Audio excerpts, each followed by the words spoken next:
hello. It's Tuesday， 今日星期二啦。So we change the combination of our class today again。咁我今日其實好少可咁，但係總之呢個禮拜又突然間好多人啦。咁跟住今日咧又再調咗啲班啦咁。So anyway, I now have to be in another location, not to study in my school。咁我呢個禮拜又要去咗另一個地方度上堂啦，就唔可以喺學校上堂啦 ，because there's not enough classroom in our school， 因為學校唔夠班房。So we're now in a co-working space and the school hire kind of like a private meeting room for our class。咁我哋而家就去咗附近有一間好出名嘅 hostel， 係即係呢度佢哋即係叫 co-working 嘅地方。咁學校就喺嗰度 book 咗間會議室，咁我哋就喺嗰度上堂啦。咁 which is actually on the same street of my house。咁但係基本上咧就係我而家住緊呢度嘅同一條街啦。咁 so it's really close， 咁係超近啦咁樣。So there's advantage and there's a disadvantage。咁有好有唔好啦，即係咁樣。One happy thing today， 今日好開心啦，咁樣就係there is this place that I have been to having lunch for a couple of times with my classmates。咁有間餐廳我同我啲同學都成日去食晏啦 ，because it's quite cheap， 因為都屬於係幾平嘅地方啦，咁樣樣。And the food is nice， 咁同埋都好食嘅咁。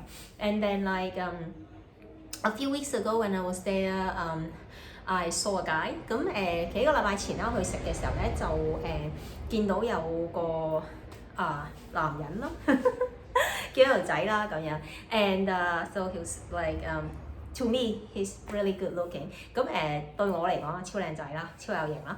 And so I was already kind of嗰個有少少即係咁樣啦。And so we exchange kind of like hi, and we smile at each other every time we see each other. We've seen each other like a couple of times already。咁每次見，因為間唔中都會撞到佢嘅咁，見親都會打下招呼，即係講柯啦呢度咁，都會有啲眼神交流啊、笑啊咁樣樣啦咁。But today， 咁今日咧佢就問我叫咩名啦。So he spoke to me and then he asked me my name 咁，and then he introduced himself， 跟住佢話我知佢叫咩名啦咁。And then I realised， 咁我就發現咗咧，that he's actually a vendor on the street that sells like bracelets that handmade bracelet。咁原來咧佢係即係應該係織手繩喺街賣嗰啲啦咁樣樣。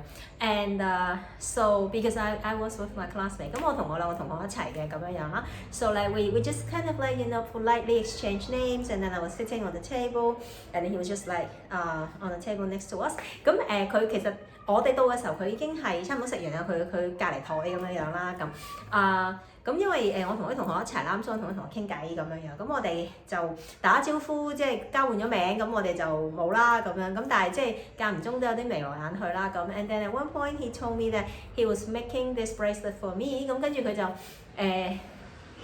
中間有啲時間，咁佢就即係偷到時間就同我講啦，我織緊呢個手繩送俾你嘅咁樣啦。咁我都冇乜即係冇乜懷疑咁。I wasn't really like I knew what he was speaking and I was like oh that's so sweet，but I didn't like expect anything。咁我都冇乜點樣特別期待啦。But anyway when he left， 咁總之佢走嘅時候咧 ，he gave me this。咁佢就真係咧織完咗就送咗條手繩俾我啦咁樣。So yeah，so just like。happy， 咁我就開心咯，就係咁樣啦。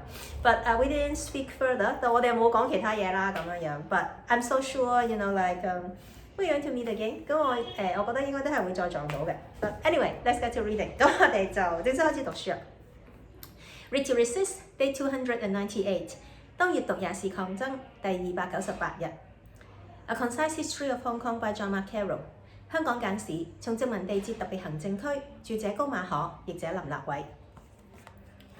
The strike failed to change the political status of Chinese in Hong Kong, but it showed the government that its Chinese subjects were to be taken seriously. The government realized that it could no longer take workers for granted and that it needed to work more closely with leaders of the Chinese community. Thus, in May 1926, Clementi appointed Chow Shusen as the first Chinese member of the Executive Council, a strategic move designed to show strikers in Hong Kong and Canton that the government was willing to compromise. The appointment also represented a major shift in local colonial policy. The important role that Canton had played as a sanctuary for strikers who returned home demonstrated to the colonial government that Chinese nationalism could not be taken lightly. Clementi paid a visit to Canton in 1927, symbolically inaugurating an era of rapprochement between China and the British colony.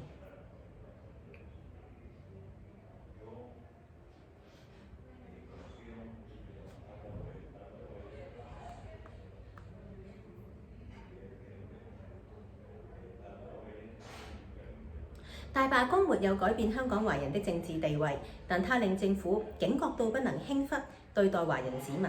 政府了解到不能再漠視工人，並需與華人領袖更密切地合作。因此，金文泰在1926年5月委任周壽臣為行政局首名華人議員。這項委任是重大的舉動，旨在向香港和廣州罷工者顯示港府願意妥協。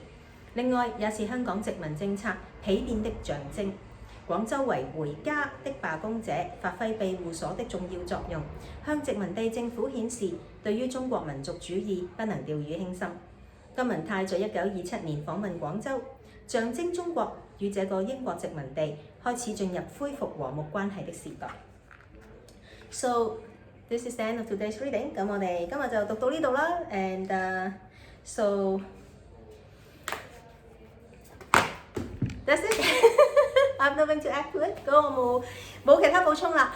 There are very sad news of course。今日都有啲唔開心嘅新聞啦，當然what happened in Israel, what happened in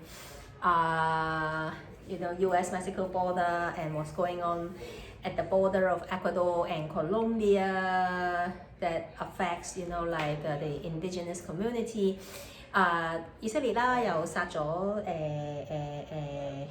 巴勒斯坦人啦，跟住呢個美國墨西哥邊境又有即係有幾個美國人即係喺呢一個毒販嘅槍戰之下，即係有身亡啦，即係又俾人綁架然後身亡啦咁，跟住仲有就係哥倫比亞同埋厄瓜多爾而家佢哋嗰個嘅邊境嘅情況都係影響到啲原居民、原住民係即係由生命受到威脅或者要搬屋啦咁樣樣。